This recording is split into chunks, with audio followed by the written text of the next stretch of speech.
Hello, welcome to another video by Torches Are Cool UK. This is going to be a bit of a discussion about using lithium ion cells in flashlights. A little bit about my own experience since I first got into flashlights in a sort of serious way about 5 years ago. How I started and how I've evolved in my use of lights. When I first started getting into using flashlights, I was always using mag lights. I've had mag lights throughout my whole life, starting from when I was very young. And it was just one night on eBay, I was having a search round and curiosity just thought, is there anything better than mag lights? And I did a quick search and found a Sunwayman T40CS second hand on eBay. Not knowing anything about torches, I just purchased that.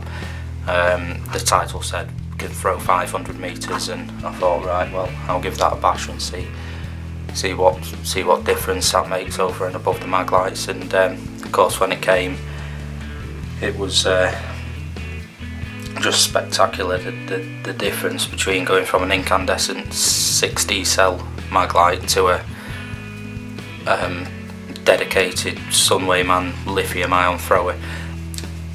Not long after that, I had a look on forums and I joined Candle Power Forum, and I noticed there was quite a big deal about using lithium ion cells, and it scared me a little bit, to be honest. I didn't have any clue about batteries being unsafe. It's just not something that had ever occurred to me.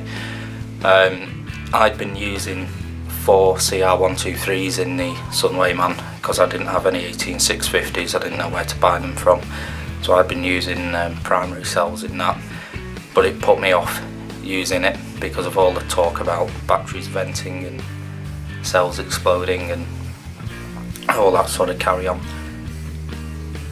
So from there I purchased the likes of this. It's an Eagle Tag GX25 A3, and this is running 3AA, and I've put Eneloop cells in there. Nice little light, decent output. I've de-domed this one just because I prefer throw. I've also ruined the reflector, but never mind, it's a beta. And it's a nice light, but seeing all the likes of, at the time, the Nightcore Tiny Monster 11 with 2,500 lumens, you just always felt a bit underwhelming with the double A's. The best you could get, I think, was the Nightcore EAX Hammer, which I also had for a short time, and that's 2,000 lumens with 8 double A's. But it's so awkward using 8 double A's, recharging them took hours. It was a big light, didn't particularly like the tint on it, didn't like the beam pattern, but for double A cells it was the highest output you could get, and that was your limit. So anything beyond 2,000 lumens was out of bounds with double A's. They're not suitable for big power lights. I bought a Olight SR52, actually a modified version by Vin at Skylumen. I bought it second hand off a chap on Candle Power forums, and he was really helpful. He gave me some advice and sort of reassured me about the use of using 18650 cells. So when that came, I was anxious about it because of the cells. I used, what was it? I think he included X-Star, if I remember, X-Star cells in with that light. Good quality, protected cells, and to be honest, I'd read all the stuff about not leaving lithium ion cells on charge on their own, which you shouldn't do. Somebody was even saying you've got to keep an eye on them every 10 minutes, which might be a little excessive in my view, as long as you're using quality stuff and you're sensible about it. You're not leaving them on charge on your bedding or anything like that. And really, from there, it opened up a world of flashlights for me, because the anxiety soon went. As soon as you use the light and you use a decent quality charger. This is what I've had, an X-Star VC4 brilliant charger. That's all I've ever needed to use. It does all the lithium ion cells that I've got, and you have a decent multimeter to check the voltage of your cells. You soon find there's really no big deal in using them as long as you're sensible. So I'll talk a bit about the basics of using lithium ion. There is probably more than what I talk about, but these are the basic principles of them.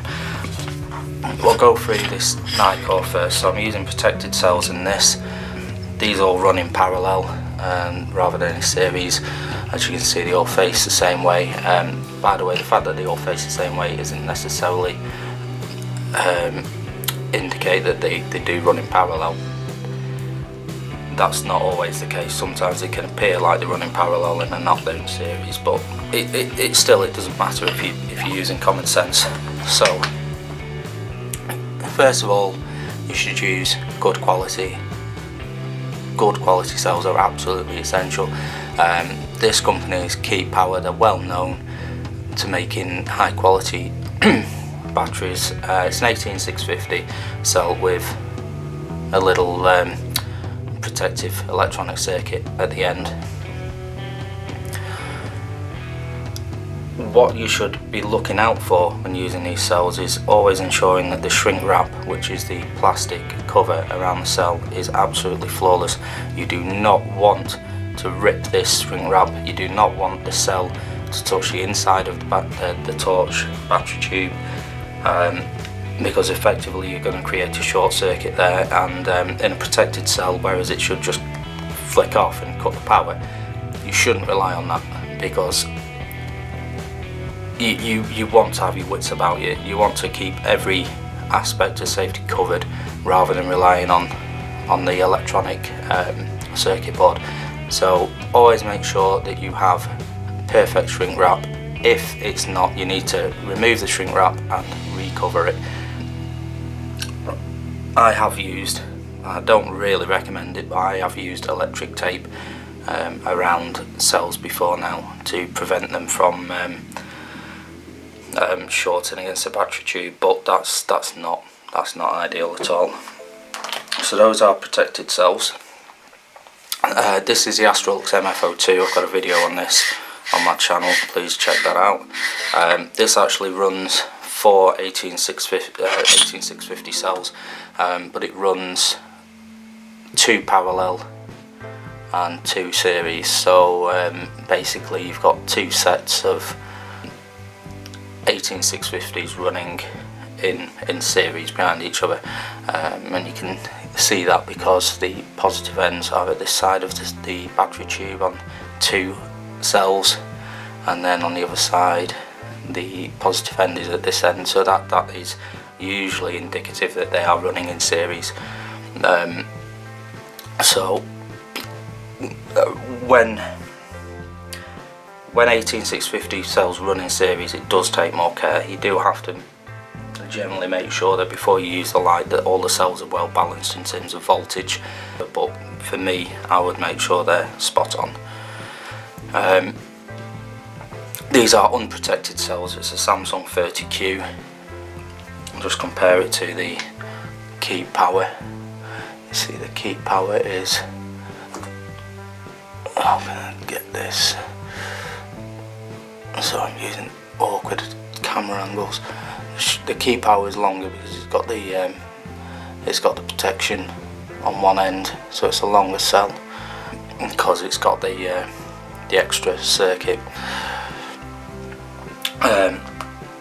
The reason I use unprotected cells in the Astrolux MFO2 is because it's got, well, supposedly it's got the requirement for higher ampage. There are torches out there that require a huge amount of ampage, something like the Noctigan M43 Meteor. I believe that uses about 10 amps, so you need unprotected cells in those, because 10 amps would just trip trip something like this, a protected cell, the circuit would cut that out because it would detect over discharge. So same applies with using the unprotected cell. I would just always be a little bit wary about the voltage. So there's my cell, that's the positive end, negative end. Hopefully you can read. See my belly hanging off the table.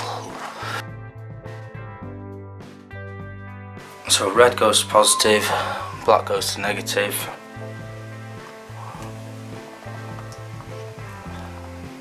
And I'm at 4.09 volts on that cell. These are all the same. They're all 4.09 volts. Like I say, you should ideally have them all absolutely spot on. I would check the light. If I've not used the light for a little while, I would always take the cells out and check that they're all still balanced as well before each use. I tend to run my cells down. I don't use my lights for particularly long periods of time, so the lowest my cells go to are normally about 3.3, 3.4 volts. They never really go lower down than that because I never use the lights for that long before I charge them again. This Astrolux would cut the cells out. It's got the light itself has a built-in protection for low voltage, and that would cut out at 5.6 volts, which is 2.8 volts per cell. I wouldn't go that low personally. I would recommend not going down that low before you recharge your cells, but this light does have a safety feature and it will cut them out within the light. I also want to just put this into context a little bit when it comes to using lithium ion cells, because I know that a lot of people do have concerns. It's quite a common thing on candle power forums and other forums about people who are new to it being concerned about using the lithium ion batteries. Lithium ion cells are in many day-to-day items already that you already use throughout life. They're in cordless vacuums, they're in cordless drills, they're in laptops, they're in a lot of items that are high power, portable, and cordless. So these aren't as exotic as people make out. They're not as unusual. They're certainly not available in the likes of Asda or Walmart or whatever's the supermarkets where you live. As sort of individual items, they're uncommon, but they are very common in day-to-day products. So there's in my view, when you put it in relative terms, they're around all over the place. They're not that unusual. They are safe when they're used with common sense. They certainly offer a much broader choice of flashlights. This, for instance, is absolutely awesome light. It throws around about 1400 meters. It's great for search and rescue, but this sort of power and this sort of performance in the light would not be possible with anything but lithium ion cells. You won't get that from AA batteries, no matter how good they are. So don't let yourself be held back by concerns about safety and how much maintenance they take. They don't take a lot of maintenance. Get yourself a good multimeter, get yourself a decent charger, make sure your batteries are good quality from a recognised brand, make sure they are appropriate for the light, make sure that the cells themselves are in perfect condition with regards to the shrink wrap and there's no damage. When it comes to storage, make sure they're stored in a protective case or stored potentially within the light. You don't want them to get damaged. you don't want to carry them in your pockets where they could get short-circuited against keys.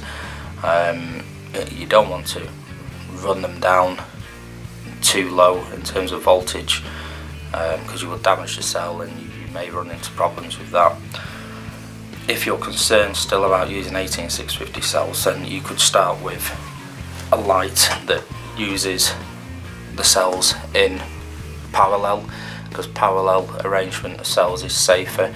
So something that, like I say, the Olight SR52 UT, I think the newer one that's a parallel arrangement of cells. And Noctigan M43 Meteor, really powerful little pop can flooded. They're absolutely awesome lights. They run in parallel.